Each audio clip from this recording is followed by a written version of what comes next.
In 1940, the Council on Foreign Relations in Washington, D.C. decided that Hitler was going to lose the war and that they should start preparing for the next empire, an American empire. And it was to comprise all of the area that Hitler had coveted, including the United Kingdom, all of North America, New Zealand, Australia, and much of the Southeast Pacific Rim. And they've been working at it ever since. They have linked forces with other organizations since, including the Bilderbergers, a post-war organization in Europe, which is the most secretive and one of the most powerful, if not the most powerful organization in the world today. And then the third, the Trilateral Commission, which was formed after Japan began its ascendancy. And these three have been working together, and I call them in my books the Three Sisters. They are the sort of the root of what I now call cabal, and other people call it the cabal as well. The cabal comprises the banking cartel, the oil cartel, the big transnational corporations, the intelligence agencies, many of them, but including the CIA, the FBI, the NSA, and a couple of foreign ones, the MI6 from the UK and the Mossad from Israel, and a huge slice of the American military. And they are the cabal, and they have been running the United States for the last half century, to the point where presidents have been little more than talking heads, and the Congress hasn't had a clue as to what was going on.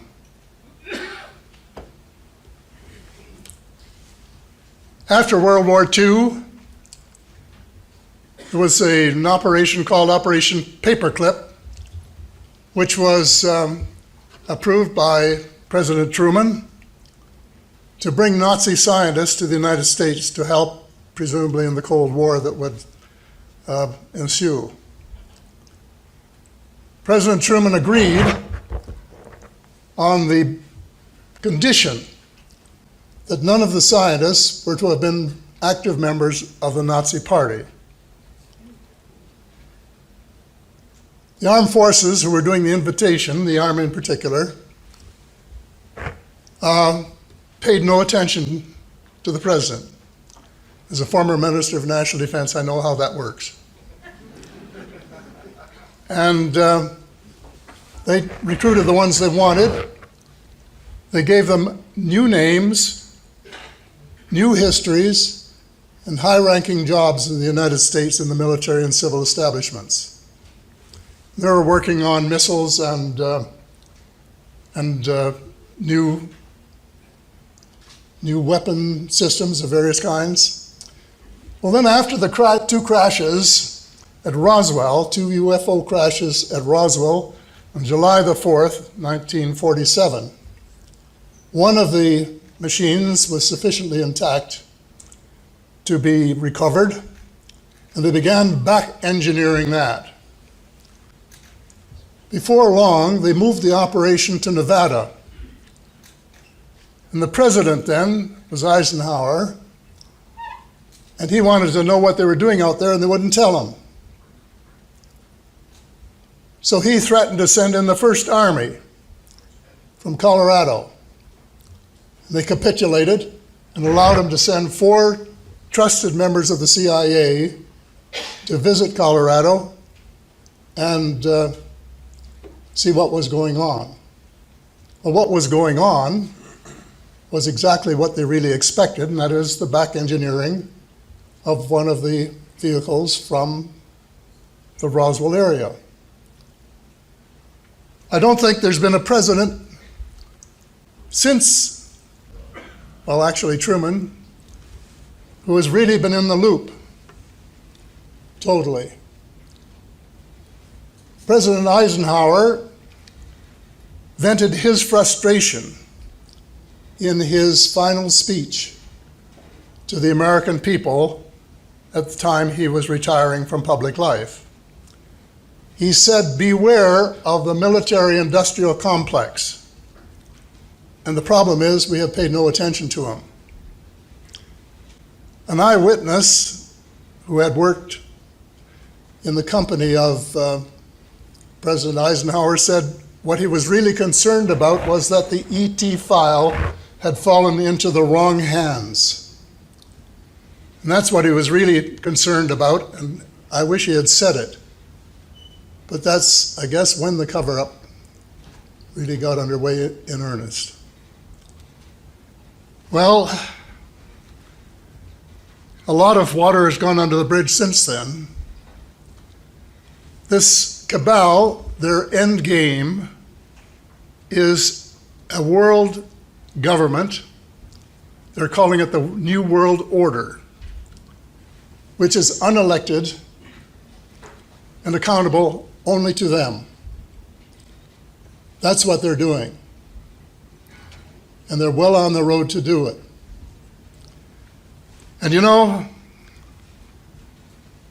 they were smart. They said, we won't do what Hitler did and try to take over all this world, these countries by military means. We will do it by using our brains and using the monetary system to crush the various countries to the point where the people will be glad to accept a military government. And we will use trade agreements, which are not really trade agreements, but which are in effect transfers of power from the people, the elected people, to the banking cartel and the transnational corporations. And they put a thing in the trade agreements which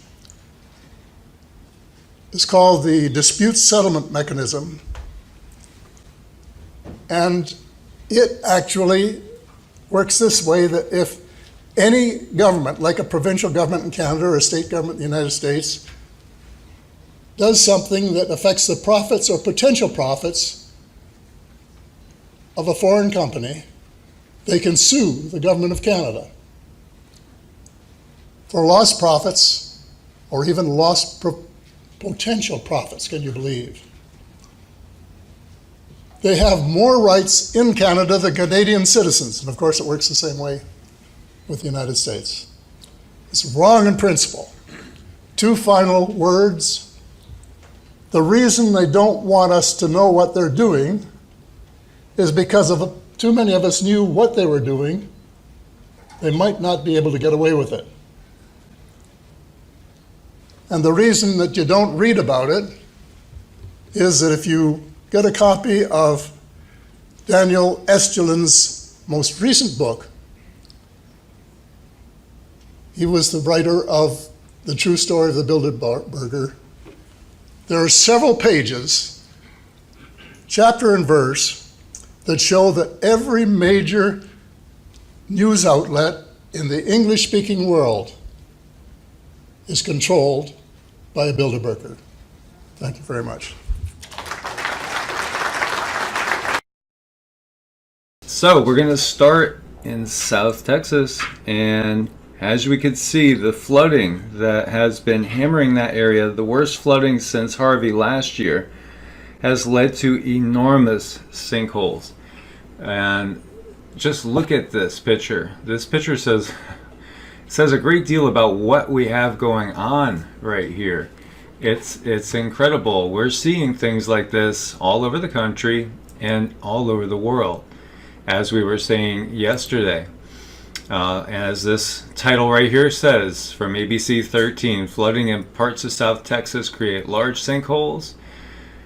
And on Thursday, Governor Greg Abbott issued a state disaster declaration for areas impacted by severe weather and flooding, including Arkansas, Cameron, Hidalgo, San Patricio, and Willacy counties. As severe weather and flooding continues to impact parts of Texas, our first priority is to ensure the safety of our fellow Texans in harm's way. The state of Texas has activated all necessary resources to help to respond to the ongoing severe weather, and we will continue to provide assistance to local communities. I thank our first responders who are working to keep Texans safe, and I encourage all those in the affected regions to continue to heed all warnings from local officials. And so they're going to start to work on repairing these sinkholes, which obviously some of these it's going to take a long time, and some of these roads are going to be blocked off for quite a while. There's so much going on here. There really is. What we're seeing is incredible. And in South Texas, the floods have triggered hundreds of water rescues. And as we said, state of emergency declared. It's, what can we say? I mean, it's just a awesome thing to behold in a negative sense. I mean, the power and the destructive ability of the water. Or is that all that's really going on here? Are there other things going on behind the scenes? So 140 campers rescued floating bears as Montana and Texas flood. And this is NBC News. So this is mainstream. They can't hide it. It's getting too big. The scope of this is really the thing that's amazing. So the mother of one of the campers, her 9-year-old daughter, spotted a grizzly bear that had been swept away by a fast-running creek on her ranch near Augusta. And this is so ominous. Here we see a U.S. Army Chinook helicopter loading people up. Mostly it looks like kids. And middle school students. And they're from the Montana Wilderness School of the Bible. Just kind of like an ominous scene. It's like something out of a disaster movie that we're seeing going on around the country and around the world. And Texas saw deluges all week. The soaking in both Texas and Montana comes in stark contrast to the tinder dry conditions of the American Southwest, which is experiencing drought and an early wildfire season. And here we see some other pictures of the flooding going on. And it seems like there's an awful lot of main streets in the USA that look like this, that we have to go get the kayaks out to get around in. Otherwise, get your swimming in. Of course, if you're up in an area in Montana, or if you're, say, in British Columbia in Canada, it's going to be a little bit chilly. And it'll be chillier when we start moving into the fall as well. And, these are not the only areas getting hit with this. It's been, just, you can't count all the places. Chicago right now is getting hammered with the rains as well. Many roadways are being affected. Flash flooding warning remains in effect. Soils are saturated. Rivers are running near bank full or in flood mode, and additional rains may collect quickly. And so this is, again, another area that's getting hard hit right now. Extreme weather sparking big problems in British Columbia's interior. Crews are battling several wildfires going on right now, and also keep in mind the swarming in that whole Cascadia subduction zone going on right now as well. And then the other thing that has been just constant is the volcanoes, and this is talking about the volcanic unrest continues. Eruptions at Anak Krakatoa and Sinabung in Indonesia, Shimodake and Japan, and Talika in Nicaragua, as well as many, many others. So there's just so much being put in the air by these volcanoes. Luckily we haven't had a V5 or anything like that yet, but it's definitely adding up, and it's coming in so many different areas now. And as we're looking at this, we go over to the watchers, and Shinmoadaki erupted again, and this has been erupting. And so this was the first since May 14th, and it erupted up to 14,000 feet above sea level.